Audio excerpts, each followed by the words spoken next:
தலைமையேற்று நடந்து கொண்டிருக்கக்கூடிய இந்த நிகழ்வு மகிழ்ச்சி அடைகிறேன். அதுக்கு பக்கபலமாக மதிப்புக்குரிய தோழர் மகேஸ்வரன் அவர்கள் இருப்பதிலும் மகிழ்ச்சி அடைகிறேன். ஆக்சுவலா இணைப்பலமாக கோச்சிங்க பக்கபலம் வச்சிங்க. ஆக்சுவலா வீரமணி ஐயா கோச்சிங்காரு சண்டை போட்டாருன்னு சொன்னாங்க. ஆக்சுவலா நான் தான் சண்டை போட்டேன். நான் தான் நேற்று கூட அழைப்பு கொடுக்கும்போது தோழத்தை சண்டை போனேன். ஏங்க அந்த உரிமை கூட்டு உரிமை இயக்குறது என்ன இணைக்கவே இல்லை. ஆனால் இங்கே நிறைய மாணவர் கூட்டமைப்பு பசங்க இருக்கிறாங்க. கிராமமாக போகும்போது மாணவர் கூட்டமைப்பு இணையுது. ஆனால் மாணவர் கூட்டமைப்பு தலைமை ஏன் இணைக்கல அப்படின்ற கேள்வி நேற்று நான் தான் அவங்ககிட்ட கேட்டேன். நானும் கேட்டேன்.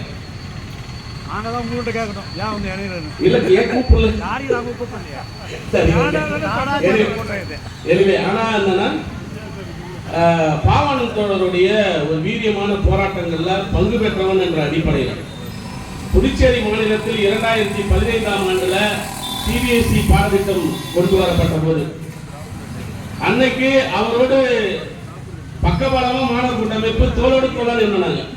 தொடர்ச்சியா இருக்கக்கூடிய அனைத்து கல்லூரி மாணவர்கள் ஒன்றிணைந்து தோளோடு தோழான் என்றும் சாதாரண போராட்டம் கிடையாது. அந்த சிபிஎஸ்இ பாடத்திட்டத்தை நிறுத்தத்துக்கு தொடர்ச்சியான பல போராட்டங்கள் நடத்தியதன் மூலமாகத்தான் இன்னைக்கு சிபிஎஸ்இ கொண்டு வந்த ரங்கசாமி அவர்கள் திரும்ப பெற்றார். இன்னைக்கு பெரும்பான்மை மிக்க எதிர்கட்சி சட்டமன்ற உறுப்பினர்கள் இருந்தும் இன்னைக்கு நம்ம சிபிஎஸ்இ இந்த மாநிலத்தில் விட்டுட்டு அழுது போனது. இதுதான் வேதனைக்குரிய விஷயம். ஒரு சரியான தலைமை இருந்தது, போராடியது, அந்த தலைமை வழிகாட்டுச்சு. அன்னைக்கு தடுத்தோம், நிறுத்தணும், எதிர்த்தோம், வழக்குகள் சந்திச்சோம், அன்னைக்கு போராடி அதை ஜெயிச்சோம். ஆனா இன்னைக்கு நமக்காக பேசக்கூடிய சட்டமன்ற உறுப்பினர்கள் இங்க பேசுறாங்க. ஆனா சிபிஎஸ்இ நிறுத்தப்படல. சிபிஎஸ்இ நிறுத்தப்பட்டதுக்கு அடுத்து ஆளுங்கட்சியில இருக்கக்கூடிய ஒரு சட்டமன்ற உறுப்பினர் பிச்சை எடுத்தாரு. சட்டமன்ற அவை கூட்டத்துல ஏகேடி ஆரம்பம் ஒரு பிச்சை எடுத்தாரு. ஏங்க சிபிஎஸ்இ பாடத்திட்டம் ஒரு முறையா போட்டோம். ஒரு பகுதியில அரசு வழி பாடமுறையாவது எடுத்துவாங்க, அதை கொண்டு வாங்க, அதையாவது நிறுத்தாதீங்கன்னு சொல்லிட்டு சட்டப்பேரவையில ஆளுங்கட்சியை கேட்ட சேர்ந்த சட்டமன்ற உறுப்பினர் கேட்ட கேள்வி கூட இங்க இருக்கக்கூடிய கல்வித்துறை எந்த பதிலும் தரல. இன்னைக்கு தேசிய கல்விக் கொள்கை என்பது இந்த மாநிலத்திலே கொண்டு வரப்பட்ட அன்றைய நாள் முதல் தொடர்ச்சியான பல கட்ட போராட்டங்கள் நடத்தினோம். தொடர்ச்சியான இங்க இருக்கக்கூடிய எல்லா அமைப்புகளும் நடந்தது, மாணவர் கூட்டமைப்பும் பல போராட்டங்கள் நடந்தது. இறுதியாக பாரதிதாசன் கல்லூரி மாணவர்களும் ஒட்டுமொத்தமாக வகுப்புகளை புறக்கணித்து தொடர் போராட்டங்களை கையில் எடுத்தோம். சரி, இந்த செவடங்காதெல்லாம் ஊதுனா ஒண்ணுமே வேலைக்கு ஆகாதுன்னு சொல்லிட்டு நீதிமன்றத்தில் போயிட்டு தேசிய கல்விக் கொள்கைக்கு எதிராக ஒரு வழக்கு கொடுத்துருந்தோம். இன்னைக்கு எனக்கு தெரிஞ்சு புதுச்சேரி மாநிலத்திலிருந்து தேசிய கல்விக் கொள்கைக்கு எதிராக ஒரு வழக்கு போடுறதா அது மாணவர் கூட்டமைப்பா தான் இருக்குன்னு நான் நினைக்கிறேன். இன்னைக்கு நாங்க ஒரு வழக்கு போட்டோம். அந்த வழக்கை தேசிய கல்விக் கொள்கை என்ற அடிப்படையிலே எதிர்த்து அவன் ஏற்றிருக்க மாட்டான். நீதிமன்றம் ஏற்றிருக்காரு. ஆனா தேசிய கல்விக் கொள்கையினால் எப்படி ரீஜனல் லாங்குவேஜஸ், அதாவது மாநில மொழிகள், அந்தந்த மாவட்ட மொழிகள் எவ்வாறு பாதிக்கிறது என்ற அடிப்படையில அதோடைய துல்லியமான கணக்குகளோட நேர அவகாசங்கள் எந்த அளவு தராங்க, எந்த அளவு பாதிக்கிற அந்த அவகாசத்தோட நீதிமன்றத்தில் வழக்கு கொடுத்தோம். நீதிமன்றத்தில் வழக்கு எடுத்துனோம். எடுத்துட்டு ஃபர்ஸ்ட் இயரிங் பேப்பர்லாம் நீதிமன்றத்தில் தேசிய கல்விக் கொள்கைக்கு எதிராக மாணவர் கூட்டமைப்பு வழக்கு. தமிழ்நாட்டில இருந்து நிறைய பேர் போன் பண்ணாங்க. பரவாயில்ல தலைவா, துணிஞ்சி எடுத்துட்டீங்க, நீங்க தேசிய கல்விக் கொள்கைக்கு எதிராக வழக்க ஃபைல் பண்ணிட்டீங்க அப்படின்னு சொல்லி. முதல் அந்த பெஞ்சில் உட்கார்ந்த ஜட்ஜிக்கு என்ன ரோஷம் வந்தது, சூடு சொர்ணம் வந்ததுன்னு தெரியல.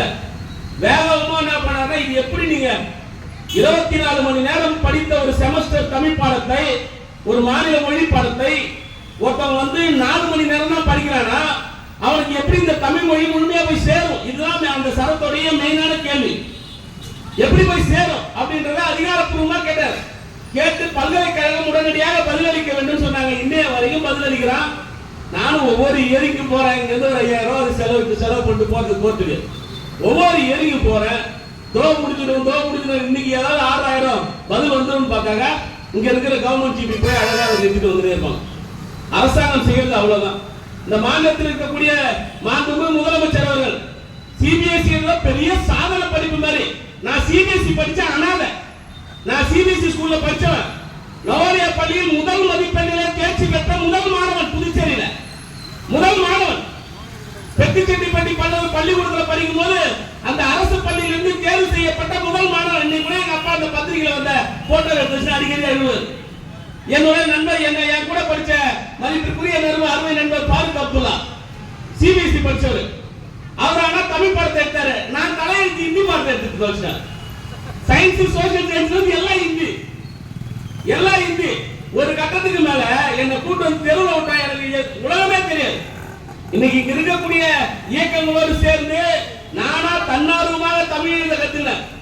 நிறைய பேர் இங்க தமிழ் செய்யுள்லாம் இலக்கண வாரியா பேசும்போது எனக்கு வருத்தமா இருக்கும். என்னடா நம்மளால அதை பேச முடியல, மைக்க முடிச்சா ஏதோ நம்ம திறமை வச்சு கத்திடுறோம். ஆனா தமிழ்ல நம்ம அந்த அளவு ஆழமா படிக்கலன்ற ஒரு வேதனை இருக்கும்.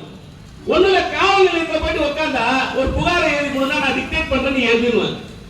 ஆரம்ப கட்டத்துல நான் டிக்டேட் பண்றேன், நீ எழுது. பக்கத்துல உட்காந்துக்கிற பையன் எழுதணும், நான் டிக்டேட் பண்றேன். ஏன்னா எனக்கு தமிழ் எழுத தெரியாது, எழுத்து படி நிறைய இருக்கும், எழுத தெரியாது. இப்ப கூட துண்டறிக்கை போட்டா என் பொண்டாட்டி தான் எனக்கு கரெக்ஷன். என் என்னுடைய மனைவி தான் எனக்கு துண்டறிக்கை வந்து ஸ்பெல்லிங் மிஸ்டேக் இருக்குதா அப்படின்னு கரெக்ஷன் பண்ணி தரக்கூடிய நிலைமை.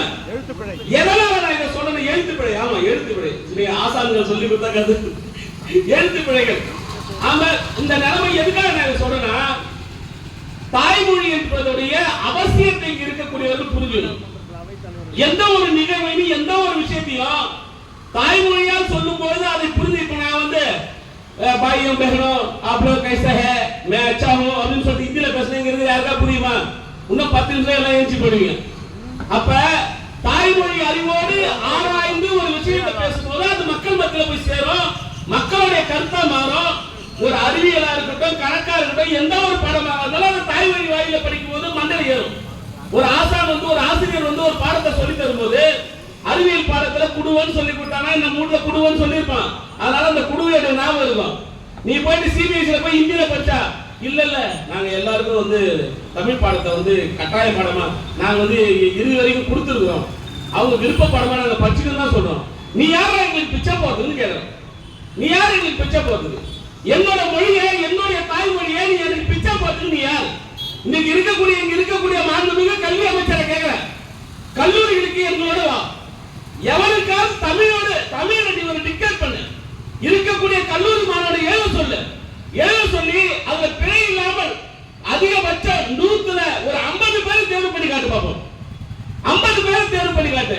ஏதோ குருட்டு பாடமாக மனப்பாட பாடமாக கல்வியை பயின்றுவிட்டு வந்தால் எந்த விதத்தில் அறிவாளியாக அவன் மாறுவான். இன்னைக்கு இந்த தேசிய கல்விக் கொள்கையை கொண்டு வந்து இருக்கக்கூடிய கல்லூரிகளில் பாட வரையில 24 மணி நேரம் ஒரு செமஸ்டர் இருந்ததை 4 மணி நேரமாக மாற்றி இருக்கிறது இந்த அரசு. இலக்கியம் சார்ந்த தாய்மொழி தமிழை 4 மணி நேரத்தில் படிக்க முடியுமா என்ற கேள்வி யார் கேட்கல. 4 ஆண்டு காலம் 12 மணி நேரத்தில் இங்க இருக்கக்கூடிய தமிழ் ஆழமான தமிழை படித்து விட்டு வந்துவிட முடியுமா? அது மதிப்பிற்குரிய நமச்சிவாயம் பதில் தருவாரா? நீதிமன்றத்துல கேட்டா நீதிமன்றத்துல உட்கார நீதியரசரை கூட்டு வந்து இங்க பாத்தியை கொடுத்து அனுப்பிடுங்க, கேஸே நடக்க மாட்டேது. வாய்தா மேல வாய்தா போட்டுக்கிறாங்க. இதான் இன்னைக்கு இருக்கக்கூடிய நிலைமை. அப்ப இந்த நிலையில் இருக்கக்கூடிய இந்த ஆட்சியாளர்கள் உங்களுடைய அதிகாரத்தை பாதுகாத்துக் கொள்ள வேண்டும். நீங்க உங்களுடைய நாற்காலி வேண்டும் என்பதற்காக நேற்று ஒரு கதை, இன்னைக்கு ஒரு கதை. மதிப்பிற்குரிய மாண்புமிகு முன்னாள் அமைச்சர் முதலமைச்சர் வந்து பேசும்போது சொன்னாரு, ஏற்கனவே அமைச்சராக இருக்கும்போது எங்க கிட்ட உட்காந்து இருக்காரு, ஏற்கனவே ஒரு அமைச்சராக இருக்கும்போது எங்க கூட உட்காந்து தேசிய கல்விக் கொள்கைக்கு எதிராக போராட்டம் நடத்தினாரு. ஆனா இன்னைக்கு தேசிய கல்விக் கொள்கையை வந்து உயிர் மூச்சா மாநிலம் தமிழ்நாட்டுல போயிட்டு பல்வேறு மாவட்டங்கள்ல தேசிய கொள்கை நான் ஒரு 250 கேள்வியை கேட்டு தேசிய கல்விக் கொள்கையில் இருக்கக்கூடிய பிரிவு எல்லாத்தையும் எழுதி அதை துண்டறிக்கையா போட்டு மாண்புமிகு அமைச்சர்கிட்ட இந்த துண்டறிக்கைக்கு எனக்கு ஒரு பதில் கொடுங்கன்னு எழுதி கொடுத்தாங்க. இன்னைய வரைக்கும் பதில் வரல. முதலமைச்சர்கிட்ட கொடுத்தாங்க, இங்க இருக்கக்கூடிய எல்லா அமைச்சர்களையும் சந்திச்சு கொடுத்தாங்க. நாங்க தேசிய கல்விக் கொள்கை புனிதமானதுன்னு சொல்றீங்களே, எந்த வகையில புனிதமானது? உங்களது நாற்காலிகளையும் பதவிகளையும் பாதுகாத்துக் கொள்வதற்கு இந்த மாநிலத்தை சிபிஎஸ்இ பாடத்தை திணிச்சிட்டாலும் இந்தி மொழி பாடத்தை திணிச்சிட்டாலும் நாங்க வந்து உனக்கான அதிகார பதவியை கொடுத்துறோம். இன்னைக்கு தமிழ்நாட்டில் ஒரு மானமுள்ள அரசு, நீ எத்தனை ஆயிரம் கோடி வேணாலும் எடுத்து வச்சுக்கலாம், எங்களுடைய மொழியை எங்களுடைய பாரம்பரிய கை வைக்க விடமாட்டோம் சொல்லக்கூடிய அந்த ஆட்சிக்கும் இந்த ஆட்சிக்கு வித்தியாசம் இல்ல. கேடுகட்ட ஆட்சி. இங்க இருக்கக்கூடிய தலைவர்கள் பேசும்போது எனக்கு கருத்து வேறுபாடு இருந்தது. இங்க வந்து பேசியவர்கள் நீங்க நினைச்சிருந்தீங்கன்னா 6 தொகுதி மக்களை வந்து திரட்டிருந்தா புதுச்சேரி மாநில சிபிஎஸ்இ வந்திருக்காது. தேசிய கல்விக் கொள்கை என்பது தடுக்கப்பட்டிருக்கும். யாரோட தோல்வி நினைக்கிறீங்க? ஓட்டு வாங்கி கொடுக்கறது மட்டும் ஆளுறாங்க இல்ல, ஓட்டு வாங்கி கொடுக்குற மிஷின் கிடையாது. இங்கு உணர்வாலும் கொள்கையாலும் இருக்கக்கூடிய மக்களை பாதுகாக்க வேண்டிய கடமை உங்களுக்கு இருக்குது. பெரும்பகுதி வாக்குகளை உங்களுக்கு அளித்திருக்கிறோம். அப்ப அளித்தவர்கள் இன்னைக்கு அதை நிறுத்தி இருக்கணும். நிறுத்தாதது வருத்தத்துக்குரியது. இனி வருங்காலங்களிலாவது அதை தடுப்பதற்கான இப்ப யாருமே தடுக்கல. பாருங்க, போராடி பார்த்தாரு. சிபிஎஸ்சி ஒரு பேரணி வச்சாரு, தேசிய கல்வி கொள்கைக்கு ஒரு பேரணி வச்சாரு, ஊரெல்லாம் ஒரு பேரணி வச்சாரு, மைக் வச்சு சுத்தி வந்தார். நானும் ஒரு சுத்தினேன். லாஸ்ட் டைம் இவங்க யாரையும் நம்ப முடியாதா? தமிழ் உரிமை கூட்டியவர்கள் வாங்க, வந்தாவா, எனக்கு அரசியல் கிடையாது, சாதி கிடையாது, மதம் கிடையாது, இனம் கிடையாது, தேர்தல் அரசியல்ல போக மாட்டான், எங்களுக்கான தமிழ் மொழி தாய்மொழியை பாதுகாப்போடு இன்னைக்கு இப்படிப்பட்ட ஒரு கூட்டு இயக்கத்தை உருவாக்கி அந்த கூட்டு இயக்கத்தின் வாயிலாக தொடர்ச்சியான போராட்டம் வந்தா ஒரு பேனர் வைக்கிறதுக்கு யோகா தினத்துல இந்தியா முழுதும் அலர்ச்சி உட்காந்து ஒரே ஒரு போராட்டம் தான்.